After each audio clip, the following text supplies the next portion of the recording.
الزمالك يخسر 1-0 من اتحاد العاصمة في ذهاب نهائي الكونفدرالية بعد مباراة مثيرة من الحكم الذي ألغى هدف لعدي الدباغ بداعي الخطأ على شيكو بنزا، وألغى هدف لإخوان الفينا ليعود للفار ويحتسب ركلة جزاء على حسام عبد المجيد يحرز منها أحمد خالدي هدف الفوز لاتحاد العاصمة الجزائري.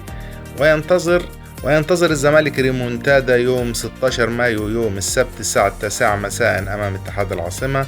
فقبل ذلك عام 2019 الزمالك خسر من نهضة بركان 1-0 ليعود في القاهرة ويحرز محمود علاء هدف التعادل ويفوز الزمالك بركلات الجزاء.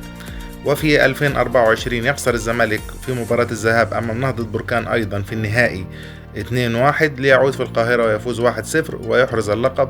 فهذه بشرة خير، ممكن الزمالك يعود باللقب في القاهرة. والسلام عليكم ورحمة الله وبركاته.